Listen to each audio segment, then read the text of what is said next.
अब हम स्टार्ट कर रहे हैं चैप्टर नंबर 1 वॉल्यूम 3 का financial statements of a company. इस चैप्टर के अंदर कुछ थ्योरी और कुछ प्रैक्टिकल। अब इसका जो क्वेश्चन आता है एग्जाम में वो मेन एक ही क्वेश्चन आता है जहां पर आपको पहचानने हैं मेन हेड और सब हेड। और इस सबसे बड़ी दिक्कत है बच्चों के लिए कि हालांकि ये चैप्टर इतना इजी है लेकिन तभी बच्चे इस चैप्टर से डर रहा है क्योंकि मेन हेड और सब हेड बहुत सारे हैं। तो कैसे याद रखें कि किसका मेन हेड क्या है और किसका सब हेड क्या है। अब उसके लिए एक तो बैलेंस शीट है, आपको बैलेंस शीट याद करनी पड़ेगी। बैलेंस शीट के अंदर जितने भी आपको कंटेंट्स दे रखे हैं आपको वो याद करने पड़ेंगे, इतना तो आपको करना पड़ेगा। उसके बाद का जो तरीका है करने का वो मैं आपको बता रही हूँ कि किस तरीके से बहुत सारे याद ना करके भी आप भी आइडेंटिफाई कर पाओगे कि इसका मेन हेड क्या है और इसका सब हेड क्या है। ठीक है, तो मैंने यहाँ पर आपके सामने बैलेंस शीट की इक्विटीज एंड लाइबिलिटीज लिखी है, यानी कि सिर्फ आधा पोर्शन मैंने आपके सामने बैलेंस शीट का लिखा है। जो कंफ्यूजन एक माइंड में आता है बच्चों को यही नहीं पता कि मेन हेड क्या होते हैं, इनमें से क्या चीज मेन हेड है। कभी कभी जैसे लिखा हुआ आया कि शेयर कैपिटल दे दिया उन्होंने और बता रहा था मेन हेड क्या है सब हेड क्या है, तो शेयर कैपिटल में मेन हेड लिख के आते हैं इक्विटीज एंड लाइबिलिटीज। एक ये वाली जो हेडिंग है इक्विटीज एंड लाइबिलिटीज ये किसी के भी मेन हेड नहीं है। पहले तो आपको ये कंफ्यूजन दूर करना है कि मेन हेड और सब हेड होते क्या है। ये जो आपको यहाँ पर 3 कैटेगरी दे रखी है, पहली कैटेगरी है शेयर होल्डर फंड, दूसरी कैटेगरी है नॉन करंट लाइबिलिटी और तीसरी कैटेगरी है करंट लाइबिलिटी। ये 3 मेन हेड है। आपके इक्विटीज एंड लाइबिलिटीज की 3 कैटेगरी है, share holder fund, non current liability और करंट लाइबिलिटी, और सिर्फ यही मेन हेड होते हैं इक्विटीज और लाइबिलिटीज के लिए। तो आपके लिए पहला कंफ्यूजन दूर कि मेन हेड में क्या क्या आएगा। इतना सब कुछ आप सोच रहे थे मेन हेड के लिए, इतना सब कुछ सोच रहे थे मेन हेड के लिए, मैंने आपकी वो मेन हेड की जो सोच है उसे सिर्फ 3 चीजों में रिस्ट्रिक्ट कर दिया है कि सिर्फ ये 3 ही मेन हेड होते हैं इक्विटीज और लाइबिलिटीज के लिए। यानी कि अगर आप इतना पहचान लेते हो कि आपके लिए इक्विटीज और लाइबिलिटीज क्या है तो उसके अंदर मेन हेड अब आपको पता चल चुका है कि इन तीनों में से ही कोई एक होगा। ठीक है, इसके अंदर जो आपको ये कैटेगरीज दे रखी है ये इनके सब हेड है, इनके जो अंदर की कैटेगरीज है ये इनके सब हेड है। आपके पास सपोज करो क्वेश्चन आया इक्विटी शेयर कैपिटल। अब बच्चा क्या गलती करता है, वो मेन हेड में लिखता है इक्विटीज एंड लाइबिलिटीज और सब हेड में लिख देता है शेयर होल्डर फंड। ना मेन हेड सही हुआ ना सब हेड सही हुआ, हो गई गलती। बट अब मैंने आपको ये बता दिया कि कहीं पर भी इक्विटीज एंड लाइबिलिटीज नहीं लिखना है। मेन हेड में क्या लिखना है, सिर्फ इन तीनों में से कोई एक, और सब हेड क्या है ये अंदर वाले।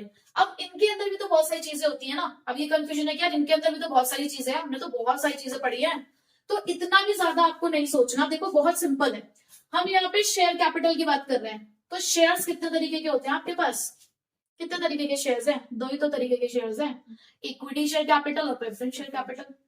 तो अगर ये 2 चीज दे रखी है इक्विटी शेयर कैपिटल और प्रेफरेंस शेयर कैपिटल तो उसका मेन हेड क्या है शेयर होल्डर फंड, सब हेड क्या है शेयर कैपिटल। बस हो गया। रिजर्व्स एंड सरप्लस, रिजर्व्स का मतलब क्या है, प्रॉफिट का पार्ट जो आपने सेव कर रखा है। तो जिस भी चीज के आगे रिजर्व लिखा हो, जनरल रिजर्व है, कैपिटल रिजर्व है, डिवेंचर रिडम्पशन रिजर्व है, रीवैल्यूएशन रिजर्व है, कोई सा भी रिजर्व हो उसका main head share holder fund है, सब हेड रिजर्व एंड सरप्लस है। अब यहाँ सरप्लस लिखा है आपने, सरप्लस से क्या मतलब है प्रॉफिट और लॉस। अगर कोई प्रॉफिट और लॉस दे रखा है तो वो भी इसी में ही आएगा। ठीक है, अगर आपने इनके मीनिंग समझ लिए तो आपको लिखने में कोई दिक्कत नहीं आएगी। ये वाला पार्ट बहुत रेयर है कि आएगा और इसका अंदर की कोई कैटेगरी नहीं है, इसकी कोई अंदर की सच कोई कैटेगरी नहीं है।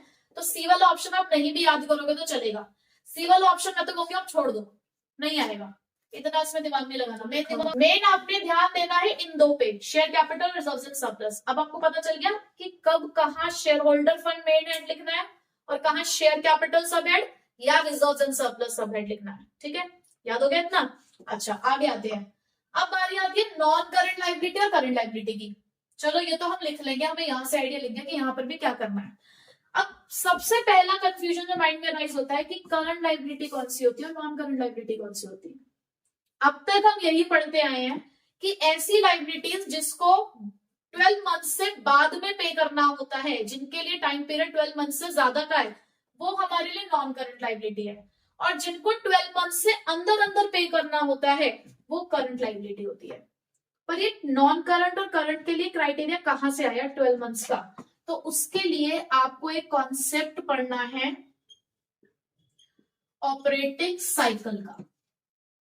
ये ऑपरेटिंग साइकिल होता क्या है? ऑपरेटिंग साइकिल का मतलब है कि जब हमने रॉ मटेरियल लेकर आए, हम अपनी फैक्ट्री में रॉ मटेरियल लेकर आए, हमने उसके ऊपर प्रोसेसिंग स्टार्ट करी और प्रोसेसिंग स्टार्ट करने के बाद हमने इसको कैश में जो कन्वर्ट किया, ये जो समय लगा एक रॉ मटेरियल को कैश में कन्वर्ट करने में, ये समय ऑपरेटिंग साइकिल कहलाता है।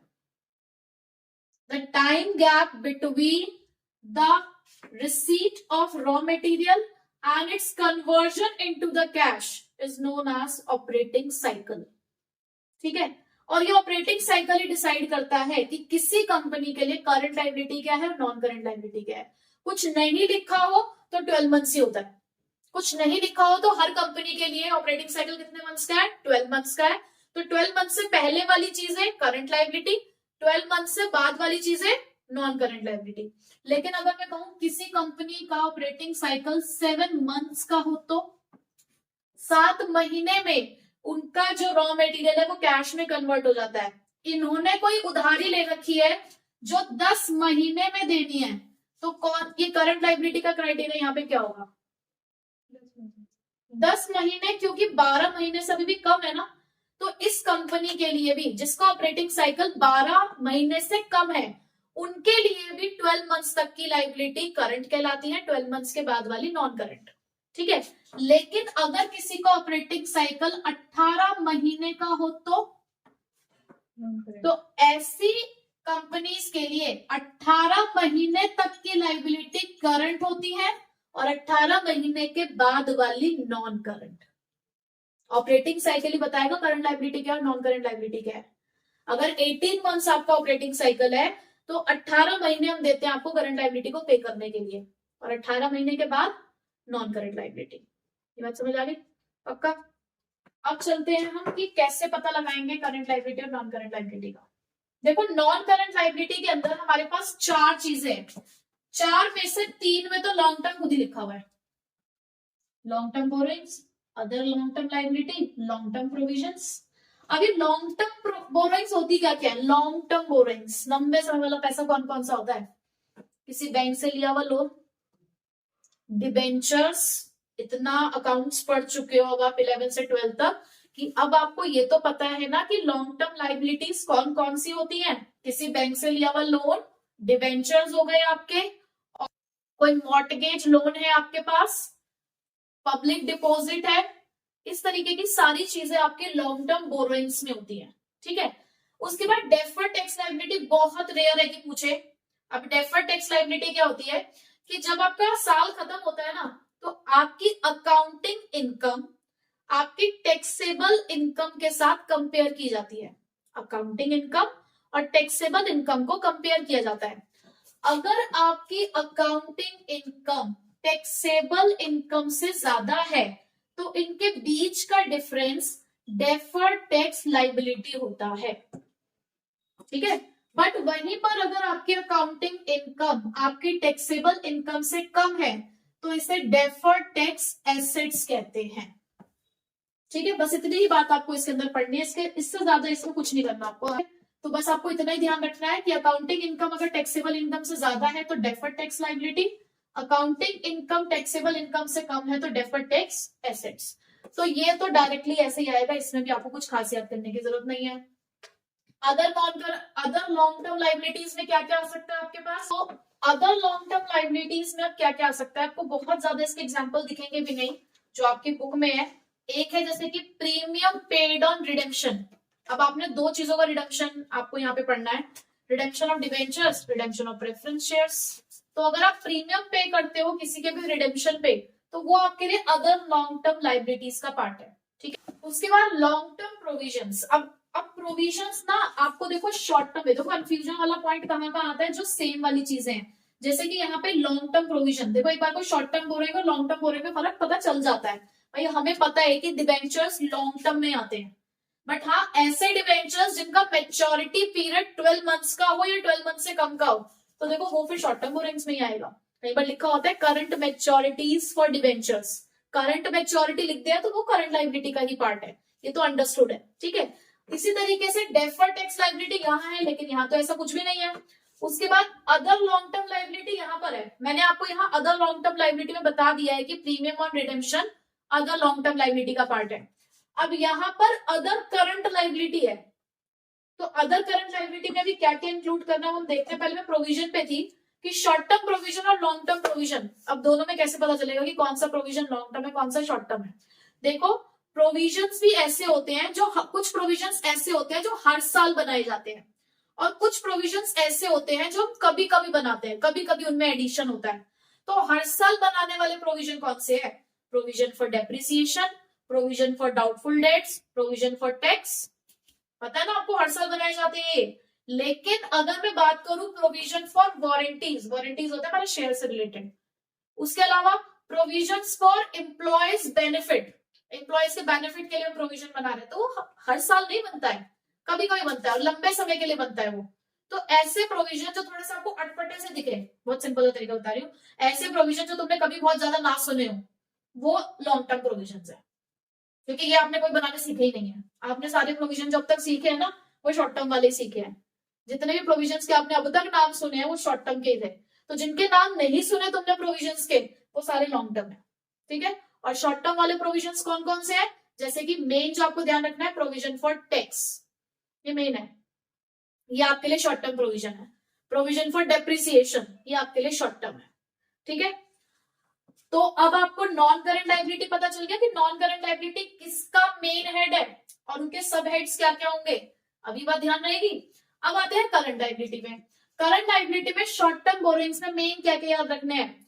बैंक ओवरड्राफ्ट, कैश क्रेडिट, ये शॉर्ट टर्म बोरोइंग्स है। बोरोइंग्स मतलब पैसा उधार लेना, कहां से पैसा उधार ले रहे हो? किसी इंस्टीट्यूशन से आपने पैसा उधार लिया है।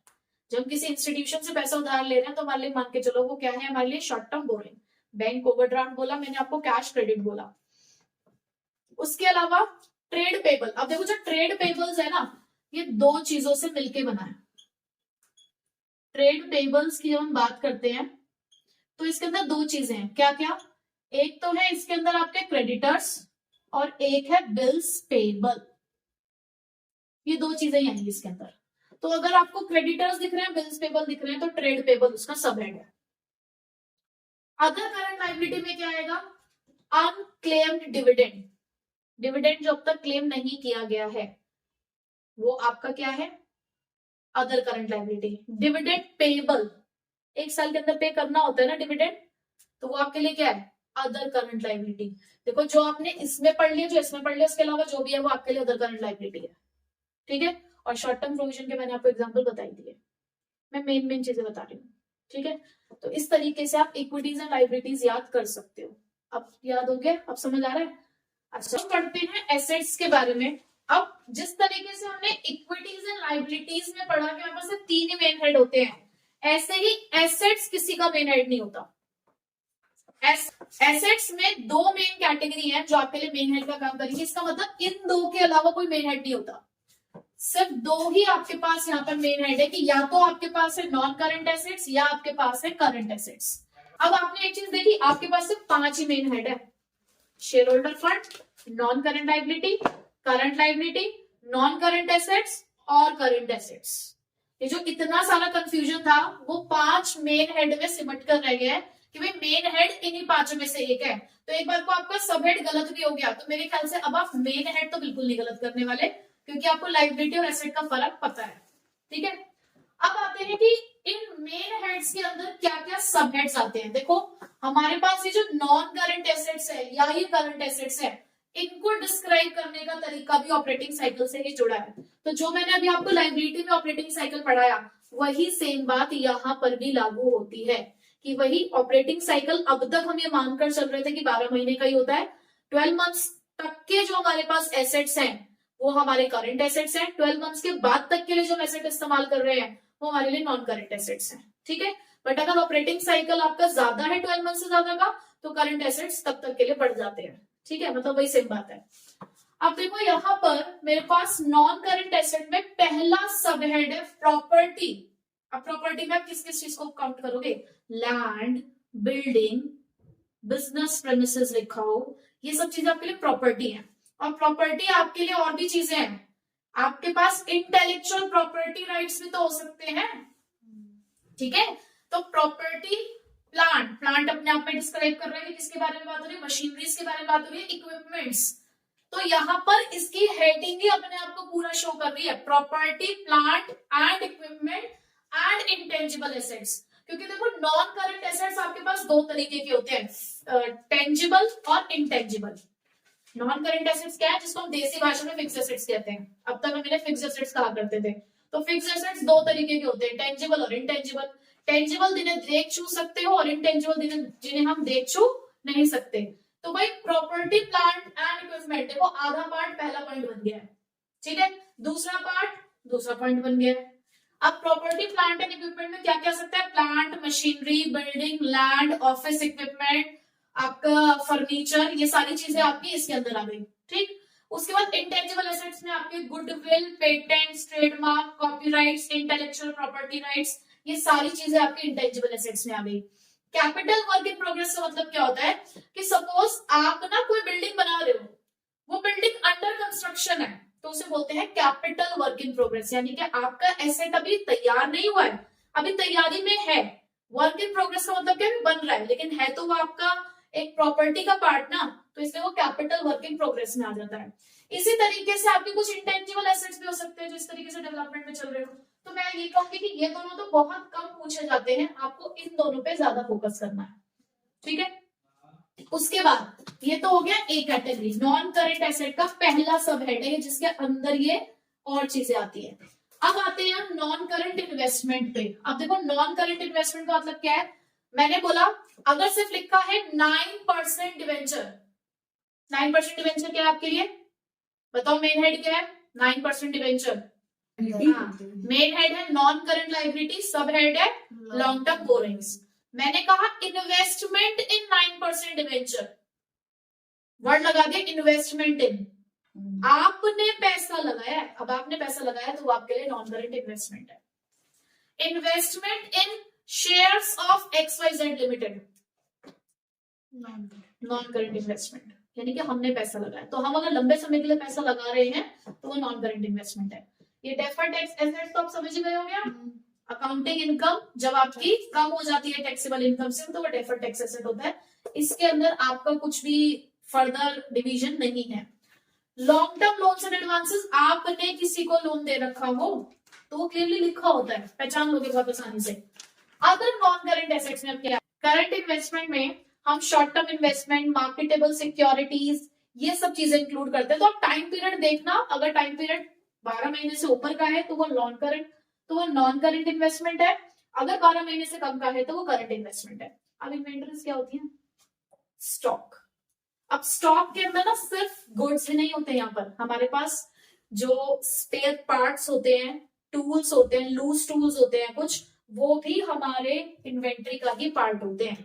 तो इन्वेंट्रीज के अंदर आपके लूज टूल्स आते हैं, कुछ स्पेयर पार्ट्स वगैरह हैं छोटे मोटे, तो वो सब चीजें भी आपकी इन्वेंट्रीज में आती है। इन्वेंट्रीज मतलब में अंदर, इन्वेंट्रीज के अंदर स्टोर्स एंड स्पेयर्स, इसके नाम से भी आपके पास ये देखने को मिल सकता है, ठीक है, क्योंकि इन्वेंट्री का मतलब है स्टॉक। अब स्टॉक किस किस चीज का हो सकता है भाई? जिस चीज का आप काम करते हो, अगर आप एक मैन्युफैक्चरिंग फर्म हो, मैन्युफैक्चरिंग कंपनी हो, तो आप जो भी सामान इस्तेमाल करते हो मैन्युफैक्चरिंग के लिए, वो आपके लिए इन्वेंट्री है, ठीक है। उसके बाद कैश और कैश इक्विवेलेंट, यानी कि कैश मतलब कैश इन हैंड, और उसके बराबर चीजें क्या हो सकती है? आपका बैंक बैलेंस हो सकता है, चेक्स इन हैंड हो सकते हैं, जो आपके हाथ में पैसा है वो हो सकता है। तो ये सारी चीजें कैश और कैश इक्विवेलेंट में आएंगी। Short term loans and advances, आपने किसी को पैसा उधार दिया है 12 महीने से कम समय के लिए, तो ये साफ साफ लिखा हुआ आता है। अदर करंट एसेट्स में प्रीपेड एक्सपेंसेस आ जाएंगे आपके, या interest on calls in arrears, यानी कि आपने ड्यू कर लिया है इंटरेस्ट, लेकिन अब तक वो आपको पैसा मिला नहीं है। यहां पर हमने अभी सी पार्ट को डिस्कस नहीं किया, ट्रेड रिसीवेबल्स। जिस तरीके से ट्रेड पेबल्स दो चीजों को मिलकर बनते हैं, उसी तरीके से ट्रेड रिसीवेबल्स भी दो चीजों को मिलाकर बनते हैं, डेटर्स और बिल रिसीवेबल। तो अगर ये दोनों चीजें आपको दिखे तो वो किसका पार्ट है? Trade receivable. Other non current assets के अंदर जो चीजें आपने यहां इंक्लूड नहीं करी वो आपके अदर नॉन करंट एसेट्स का पार्ट है, यानी कि ऐसा एसेट जो आप लंबे समय के लिए बना रहे हो लेकिन वो इनमें से किसी कैटेगरी में अब तक आपने इन्वॉल्व नहीं किया। ठीक है, तो बस ये थी आपकी बैलेंस शीट जिसके मेन हेड और सब हेड आपको पढ़ने हैं। टोटल कितने मेन हेड्स हैं आपके पास? 5। कौन कौन से?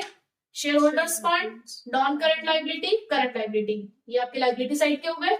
और 2 है आपके पास एसेट साइड से सिर्फ, नॉन करंट एसेट्स और करंट एसेट्स। तो अब मुझे नहीं लगता कि आपको कोई कंफ्यूजन होगी मेन हेड और सब हेड आइडेंटिफाई करने में। बाकी आप प्रैक्टिस करो, जब आप 6 से 7 क्वेश्चन प्रैक्टिस कर लोगे ना अलग अलग, तो आपको क्लैरिटी आनी शुरू हो जाएगी, अपने आप समझने लग जाओगे आप कि यार ये चीज हमारे लिए लाइबिलिटी है, ये एसेट है, ये नॉन करंट है, ये करंट है। ठीक है।